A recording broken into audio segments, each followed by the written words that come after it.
Hi, I'm Danielle. How many of us consider the precedents set by U.S. presidents? Why are they called presidents? Why do we have a cabinet? Why presidents serve 2 terms? How about our foreign policy? I did, and that is why today I'd like to give you some of the facts about the precedents set by George Washington that will answer those questions and be better informed about how his presidents shaped the nation. George Washington, first American president, Commander of the Continental Army, President of the Constitutional Convention, and Gentleman Planter. These were the roles in which Washington amplified character and leadership, but it was his role as president that would set precedents that are still followed today. In a May 5, 1789 letter he wrote to James Madison, he said, "As the first of everything, in our situation will serve to establish a precedent, it is devotedly wished on my part that these precedents may be fixed on true principles." In a 2010 book titled Washington, A Life, written by Ron Chernow, when politicians suggested titles for the nation's chief executive, ranging from His Excellency to His Highness, the Protector of our Liberties, Washington recommended the more democratic Mr. President.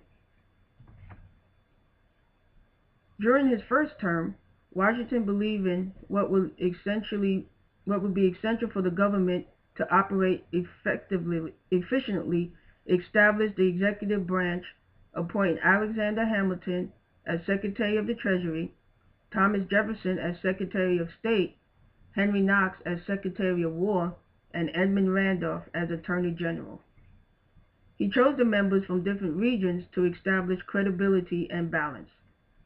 By establishing the cabinet, Washington set the precedent of how the roles of each position would interact with the president.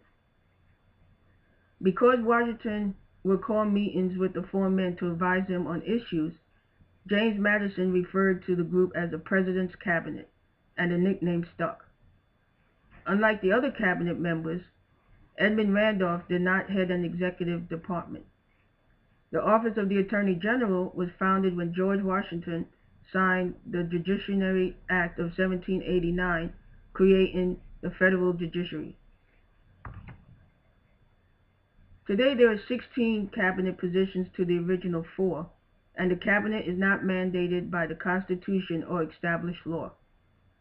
The members include the Vice President, Secretary of State, Secretary of the Treasury, Secretary of Defense, Attorney General, Secretary of the Interior, Secretary of Agriculture, Secretary of Commerce, Secretary of Labor, Secretary of Health and Human Services, Secretary of Housing and Urban Development, Secretary of Transportation, Secretary of Energy, Secretary of Education, Secretary of Veterans Affairs, and Secretary of Homeland Security. At the end of his first term, Washington felt he could not continue as president and yearned for retirement, but for the encouragement of Alexander Hamilton and Thomas Jefferson, who both feared that without his leadership, the nation would be torn apart. And because of his sense of duty, not politics, he allowed himself to be nominated and by unanimous vote elected for a second term. By the end of his second term, feeling his age, he wrote his farewell address, which was published in the September 19, 1796 edition of David Claypole's American Daily Advertiser. He declined a third term, and in doing so, established a transition of government. Though not intentional, this reflected that every president was replaceable, and the presidency as a whole, or any one person, should not accumulate too much power, and what mattered was the republic itself. A precedent started by Washington that, until Franklin D. Roosevelt, who was elected 4 times, serving from 1932 until his death in 1945, No U.S. president served more than 2 terms. Only 4 presidents tried and failed for a third term: Ulysses S. Grant, Theodore Roosevelt, Grover Cleveland, and Woodrow Wilson. The president became law when Amendment 22 of the Constitution was ratified in 1951. Another precedent set by Washington was the establishment of foreign policy. With the authorization of the Neutrality Proclamation of 1793, in which he felt the national interest of the United States dictated neutrality between the war of France and Britain. The proclamation stated that the United States would remain neutral and would not take part in a war between 2 or more powers and threaten legal action against any American who helped any country at war.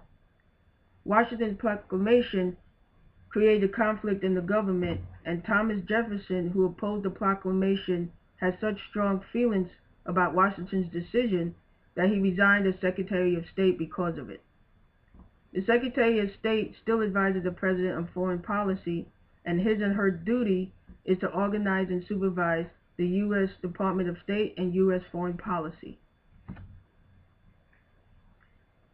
Throughout his 2 terms, George Washington set precedents for both the presidency and the government that would shape the nation for more than 2 centuries. He stayed within the bounds of presidential authority outlined in the Constitution, exercising power with restraint and honesty.